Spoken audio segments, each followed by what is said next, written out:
3 मित्र थे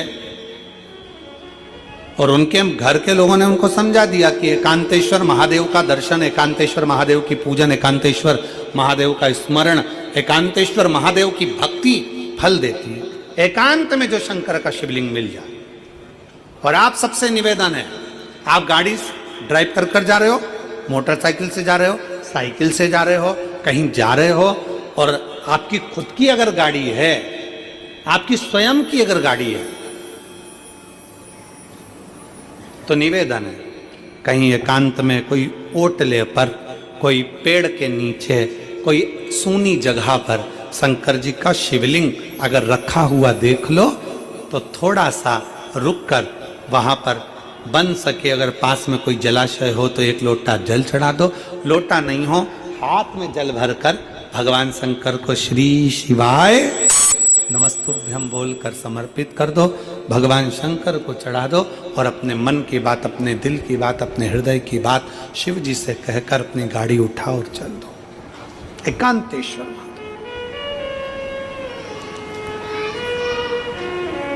हृदय से शिव की आराधना करो, हृदय से भगवान शंकर की आराधना। देता जरूर है। यहां पर एक माता बैठी हुई हैं,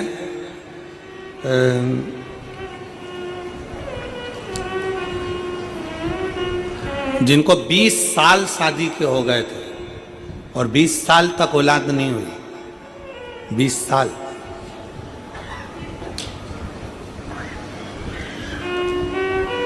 शादी के 2 साल, 3 साल, 4 साल, 5 साल, 6 साल डॉक्टरों का इलाज करा, 8 साल डॉक्टरों का इलाज करा, पर संतान का सुख नहीं। एक पत्र है,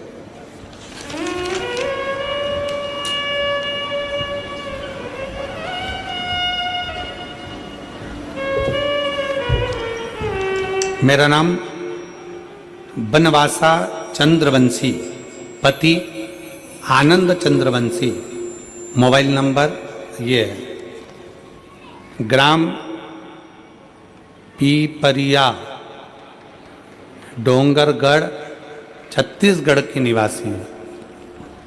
कहीं बैठी हो तो हाथ हिला सकते हैं। आप ही हैं? आ जाओ, एक बेलपत्र ले लो, बच्चे को भी ले आओ साथ में। पीपरिया, डोंगरगढ़, छत्तीसगढ़ की निवासी हूँ। हमारी शादी 2004 में हुई थी, पर कोई संतान नहीं था। डॉक्टर इलाज कराए, कोई वेद के पास गए, जहाँ बताते थे वहाँ चली जाती थी, तब भी कुछ नहीं हुआ। बहुत से देवी मंदिर जोत जलाए, बाबा से विनती करे, पर नहीं हुआ। यही सब करते करते 11 साल निकल गए, तब भी कोई फर्क नहीं पड़ा। बाबा समय निकलता गया। तब आपकी कथा पहली बार हाले कोसा में हुई थी। आपकी कथा पहली बार जब हाले कोसा में हुई तब आपको नहीं जानते थे। टीवी पर देखे, आपकी शिव महापुराण की कथा सुनना प्रारंभ किया, तब से मंदिर जाना चालू किया। अब पहली हाले कोसा की कथा कब हुई थी? 2022 में। अब वही क्या चल रहा है? 2025।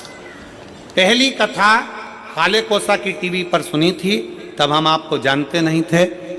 जल चढ़ाना प्रारंभ करा, शिव जी के मंदिर जाना चालू करा, झाड़ू लगाना प्रारंभ करा, बाबा को जल चढ़ाकर पीना प्रारंभ करा। पंडाल में बैठकर हमने पहली कथा बालोद में बैठकर 4 दिन सुनी, और बालोद की कथा 4 दिन सुनी। भोले बाबा से झोली पसार कर कहा, मेरी झोली भर दो बाबा, 20 साल शादी को हो गए, संतान का सुख नहीं है। गुरुदेव, किसी ने पंडाल में बैठे किसी व्यक्ति ने कहा, तुमने सफेद आंकड़े की जड़ बांधी। हमने मना करा। उसने विधान बताया, हमने सफेद आंकड़े की जड़ का प्रयोग किया। पशुपति नाथ के व्रत के बारे में बताया, हमने वो करा। और पंडाल में बैठने का सुख हमसे कोई पूछे, 3 बार आंकड़े की जड़, 3 बार पशुपति नाथ का व्रत, सब किया। और बाबा की ऐसी कृपा हुई गुरुदेव, कि 20 साल बाद बाबा की कृपा से 17/7/2024 को मेरे घर में पुत्र ने जन्म ले लिया। मैं बाबा को यहाँ प्रणाम करने के लिए आया। गुरुदेव, जब कोई हमको देखता है तो कहता है कि तुम्हें कभी औलाद नहीं होती। लोग हमें बांझ कहते थे, संतान का सुख नहीं था ना गुरुदेव, तो लोग ताना देते थे। घर में भी हमारा सम्मान घट गया था। पर बाबा बाबा है। पंडाल में बैठकर कथा सुनने का फल क्या होता है गुरुदेव? कोई हमसे पूछे, झोली पसार कर जब आप श्री शिवाय नमस्तुभ्यम कहकर 5 बार मौन हो जाते हो ना, वो मौन होना नहीं, अपने दिल से शंकर से कहना होता है। और बाबा ने आज मेरी झोली भर दी। मैं बाबा को यहाँ प्रणाम करने के लिए आया। मेरी जीजियों, आप अपने हृदय पर हाथ रखकर बताना, क्या 20 साल बाद किसी को औलाद हो सकती है? 20 साल बाद किसी की संतान जन्म ले सकती है? कितना विश्वास, कितनी दृढ़ता, कितना भरोसा।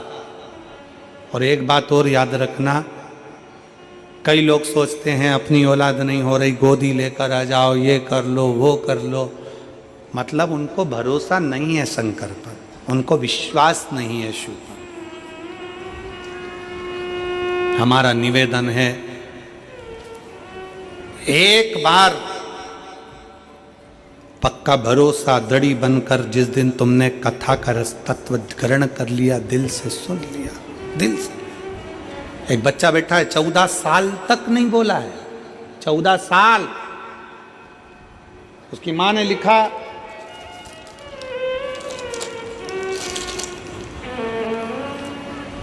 मेरा नाम कल्याणी पटेल है, राजू पटेल, ग्राम अमली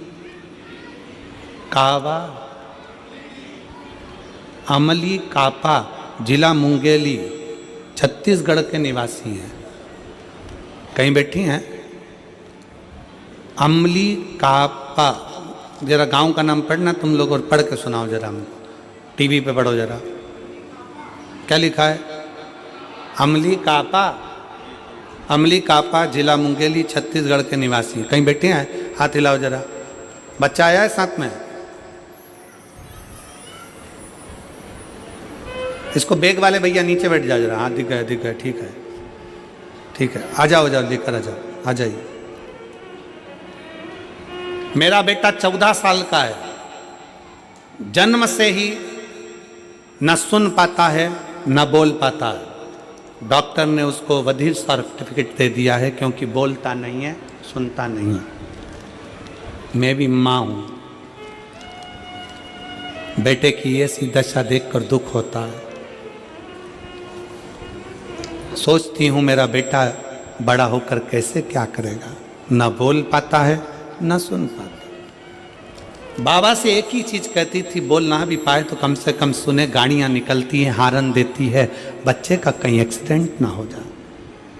बताएं, किसी ने बताया कि तुम सीहोर जाओ, वहाँ से एक रुद्राक्ष लेकर आओ, वो रुद्राक्ष तांबे के कलश में गलाकर शिव जी को जल चढ़ाओ, वो चढ़ा हुआ जल इस बच्चे को पिलाना प्रारंभ करो। हमारा विश्वास नहीं था, क्या ऐसा हो सकता है? फिर भी हम परिवार समेत सीहोर गए, वहाँ से कंकर शंकर की पूजन कर रुद्राक्ष लेकर आए। तांबे के कलश में गला देना, शिव को जल चढ़ा देना, वो जल अपने बेटे को पिला देना। जिस दिन से मेरा बेटा सीहोर से आया, उस दिन से बच्चे ने प्रत्येक महीने की शिवरात्रि पर पार्थिव लिंग का निर्माण करना प्रारंभ करा, बाबा की भक्ति में लग गया। और आज शिव की उदारता से, शंकर की करुणा से मेरा बेटा थोड़ा थोड़ा सुनना प्रारंभ कर दिया। मैं बाबा को यहाँ पर प्रणाम करने के लिए